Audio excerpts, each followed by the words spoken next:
Mrs. Frisby and the Rats of Nimh by Robert C. O'Brien. The Owl. Jeremy appeared as promised when the last thumbnail of sun winked out over the mountains beyond the meadow.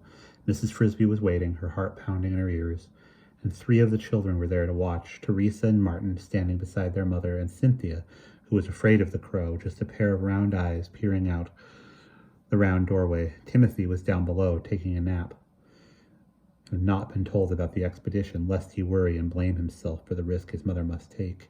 Indeed, the words moving day had not been mentioned in his presence.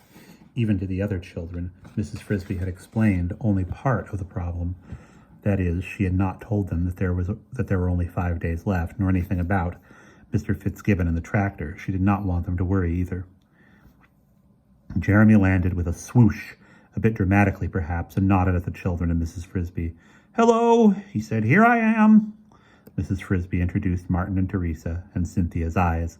Martin, who wished he were going on the trip himself, asked Jeremy in excitement, "How high can you fly?" "Oh, I don't know exactly," Jeremy said. "A couple of miles, I guess." "Mother, did you hear? You'll be 2 miles up in the air." "Martin, it won't be necessary to go so high on this trip," Jeremy said cheerfully. "No, but I can if you'd like." "No, thank you. I wouldn't think of your taking the trouble." She was trying hard to hide her terror, and Martin did not help matters at all, but Jeremy suddenly saw that she was trembling and realized she must be afraid. "It's all right," he said kindly. "There's nothing to be nervous about. I fly over the woods dozens of times a day." "Yes," thought Mrs. Frisby, "but you're not riding on your back, and you can't fall off." "All right," she said as bravely as she could. "I'm ready. Teresa and Martin, take care of Timothy until I come back, and be sure you don't tell him where I've gone." With a small leap, she was up on Jeremy's back, lying as flat as she could, and holding tight to the glossy feathers between his wings, as a horseback rider grips the horse's mane before a jump. Martin and Teresa waved goodbye, but she did not see them, for she had her face pressed against the feathers and her eyes closed. Once again, she felt the surge of power as the crow's broad wings beat down against the air. This time it lasted longer, for they were going higher than before. Then the beating became gentler as they leveled off, and then, to her alarm, it stopped altogether. What was wrong? The crow must have felt her grow tense, for suddenly, from ahead, she heard his voice. "An updraft," he said. "We're soaring." "There's usually one over this stretch of woods in the evening." A current of warm air rising from the woods was carrying them along.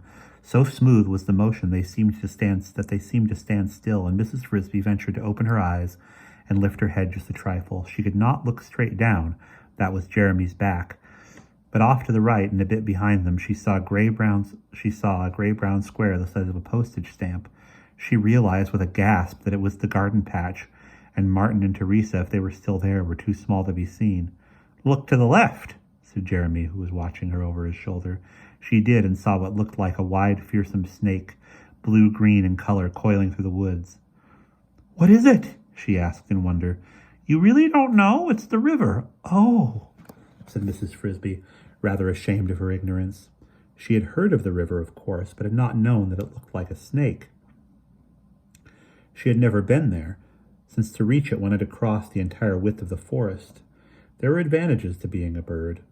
In a minute more they had left the updraft, and Jeremy's wings resumed pumping. They went higher, and Mrs. Frisby closed her eyes again. When she opened them, the garden patch had vanished beneath them, and Jeremy, searching the trees below, began a long, slanting descent. Eventually he banked sharply. Mrs. Frisby saw off his wingtip a gray-brown patch among a stand of tall green pines. From so high it looked like a gnarled gray bush. But, as they circled lower, she could see that it was in fact an enormous tree, leafless, skeletal, and partly dead. One huge branch had recently broken off and fallen, and 3 pine trunks lay bent double under its weight. It was a gloomy and primeval spot. Deeply shadowed in the gray dusk, Jeremy circled over it one more time, looking at a certain mark 3/4 of the way up the towering main trunk. Just below this spot, another great branch, itself as big as an ordinary tree, jutted out over the tops of the pines, and on this at last Jeremy fluttered gently to rest. They were some 10 feet from the main trunk, and Mrs. Frisby could see, just above the place where the branch joined the tree, a dark round hole as large as a large plate. as large as a lunch plate. "We're here," Jeremy said in a low voice. "There's where he lives." "Should I get down?" Instinctively, Mrs. Frisby spoke in a whisper. "Yes, we've got to walk closer, but quietly. He doesn't like loud noises." "It's so high." She still clung to the crow's back. "But the limb is broad. You'll be safe enough." And indeed, the limb was almost as wide as the sidewalk. Mrs. Frisby gathered her courage, slithered down, and felt the solid wood under her feet. Still, she could not help thinking about how far it was to the ground below. "There he is," said Jeremy, staring at the hole. "It's just the right time." They inched their way along the limbs, Mrs. Frisby gripping the rough bark tightly, being careful not to stumble. And as they came closer, she could dimly perceive the shape of a squat vase sitting back in the hollow of the tree. Near the top of the vase, wide apart, two round yellow eyes glowed in the dark. "He can't see us," Jeremy whispered. "It's still too light." Perhaps not, but he could hear. For now, a deep, round voice, a voice like an organ note, echoed out of the hollow trunk. "Who is standing outside my house?" Jeremy answered. "Sir, I am a crow. My name is Jeremy, and I have brought a friend. I hope we have not disturbed you. My friend needs your advice." "I see. And can your friend not speak for himself?" "Sir, my friend is a lady mouse." "A mouse?" The sonorous voice sounded unbelieving. "Why should a crow be a friend to a mouse?" "I was trapped, sir, and she set me free. She saved me from the cat." "That is possible," said the owl. "Though unusual, I have heard of such a thing before. We all help one another against the cat." "True, and now, sir, my friend herself is in trouble." "I understand," said the owl, moving closer to the round entrance of his hollow. "Mrs. Mouse, I cannot see you, for the glare of the daylight is too bright, but if you will step inside my house, I will listen to what you have to say." Mrs. Frisby hesitated. She knew something of the dietary habits of owls, and she did not much like the idea of being trapped in his house. Finally, she said timidly, "Sir, I would not want to intrude, and I can hear you quite well from out here." "Mrs. Mouse, please understand that I have no interest at all, as a general rule, in helping mice to solve their problems. If you have indeed saved a bird from a cat, I will spare you a few minutes. But I do not discuss problems with people I cannot see. Either come inside or tell your friend to take you home again." Behind her, Mrs. Frisby heard Jeremy whisper very softly, "It's all right. He wouldn't harm you in his own home." She whispered back, "I hope not." She walked up the limb to the hollow, climbed over the sill, and stepped inside.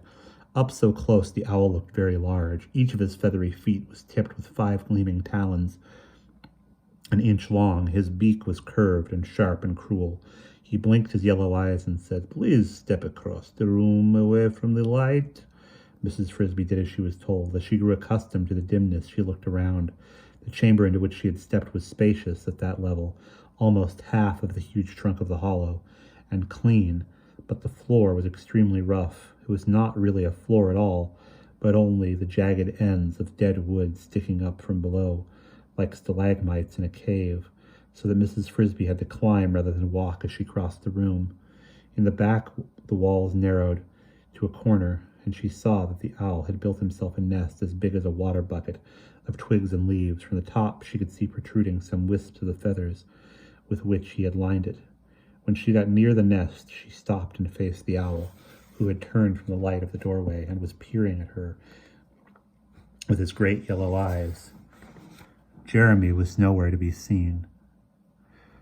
She could only hope he was still waiting on the limb outside. "Now," said the owl, "you may state your problem." And that is the end of that chapter.